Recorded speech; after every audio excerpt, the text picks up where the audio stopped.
Right, thanks to Car, we're headed for Pukekohe Park Raceway for grassroots circuit racing with Auckland Car Club's Summer Series.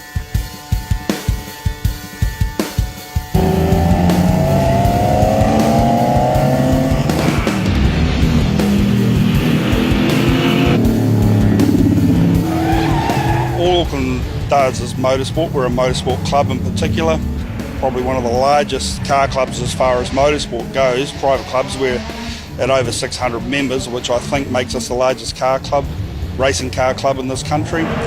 And so we have 6 meetings that we do in Auckland each year. We call them our Summer Series, and we've just started going back to Taupo, so we now have a meeting down in Taupo. Racing on this day offered a bit of something for everyone, with 2 muscle car classes, as well as racing saloons, production and classic Japanese classes. Formula Fords and the rotaries were covered too. Auckland Car Club's 20-strong track crew are all volunteers, and spectator entry is free. Yep, grassroots racing is the name of the game, and it's all about making it possible to get out and race, no matter what the budget. Very much, yeah, but as you can see, we do get some big names that come and play. Particularly here today, we're running Circuit 2, which is the big straight at Pukekohe, and we have some of the central muscle car boys that have come along to try and break the 60-second barrier, so they're very keen to do that. A lot of the cars are grassroots, a lot of them only do Auckland Car Club.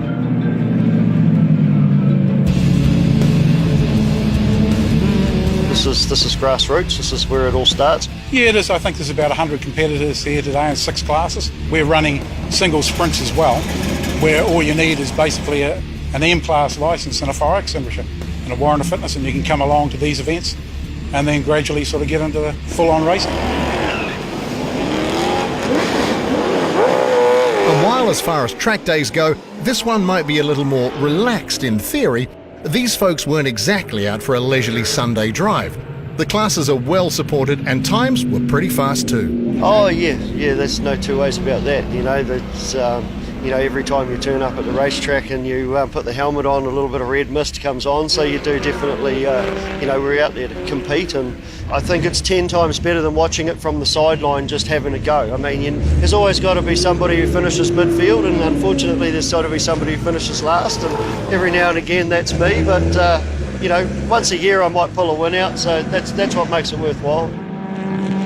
Circuit racing is so much better than drag racing. Straight line for 10, 15 seconds, it's all over, and it only has to go in a straight line. Circuit cars have got to go around corners, they've got to stop, so that's the challenge. Running in the Northern Muscle Car Invitational class was Mike behind the wheel of his 89 Commodore. Invitational, as he misses the class's 84 cutoff. The car's a 1989 SV89 Commodore. It's running a stroke 350 Commodore engine. I bought the car in 2000 to do the Targa. I just stayed with the family and had more money spent on it. Bit of a Holden fan, had a few Holdens, got a few Holdens, so sort of stuck with that. And if you smash it, you can go down to pick apart and pick up a guard pretty cheap. A lot of suspension modifications and brakes and bits and pieces. And maintenance is a big issue, which can be my downfall. I did a bit of drag racing in the early days and then had the opportunity to run in the Targa. So since then, sort of found racetracks with corners. My son's racing here as well, and my daughter's out the first time today as well, so the wife's not overly thrilled, but it is addictive. Grew up in Pukekohe, and when I was a young fella, my father used to bring me down here and we used to help clean up the racetrack when I was about 4 or 5 years old, so I think I was bitten way back then. And I used to come here and watch the Benson and Hedges 6 Hour and the Peter Stuyvesant series, and I always wanted to be, have a turn out on the Pukekohe Park Raceway. So I got to 34 and got my own business and decided I would buy my own race car and have a turn. So that's where it all started. So, I tried to have a race, raced in a proper racing series, but discovered I'm not Peter Brock, so I just like mucking around with the car club stuff now. It's good, It's a VB Holden Commodore, so 1979 Commodore. We've got a 355 engine in it and a Tex Racing 4-speed.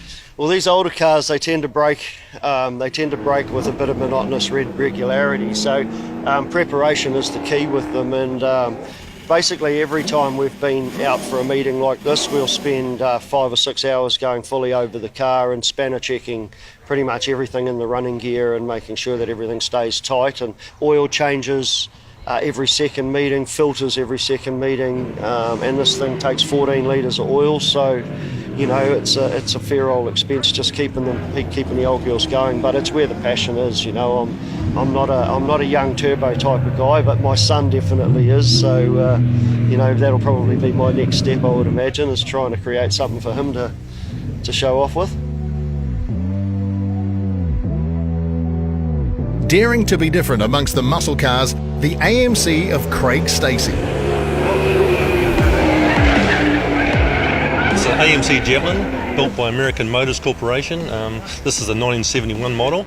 Mark Donohue and Roger Penske took on the AMC logo and car in 71 for Trans Am, and they had a bit to do with the shape of the car, the big guards and all that sort of thing. In the day they were called like a Kelvinator, and that being because Kelvinator actually pressed a lot of the panels for these. She's a 401 cubic inch, got a 9-inch diff in it and a G-force gearbox. Obviously they aren't original, but they were obviously a 4-speed or a torque-fied automatic.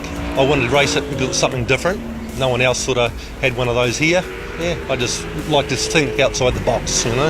In the day, everyone razooed these things, but it proven that they can be turned into a pretty good race car, you know. So yeah, no, we're pretty rapt to be able to run it and yeah, fly the flag for old AMC.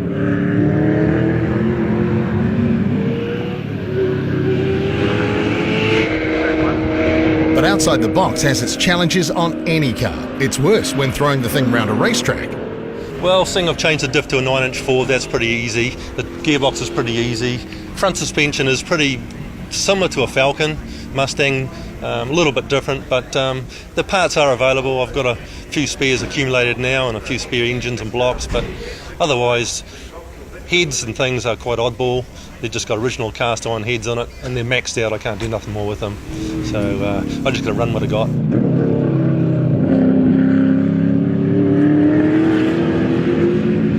There ain't no modern car like you buy nowadays on the street. You got to wrestle these things, and you know, I love chucking the horsepower down and lighting the tyres up, and yeah, having a good time. It's all about fun for me. And about 600 others, it would seem, looking at Auckland Car Club's ranks. If this all looks like a bit of you, check them out on the World Wide Web.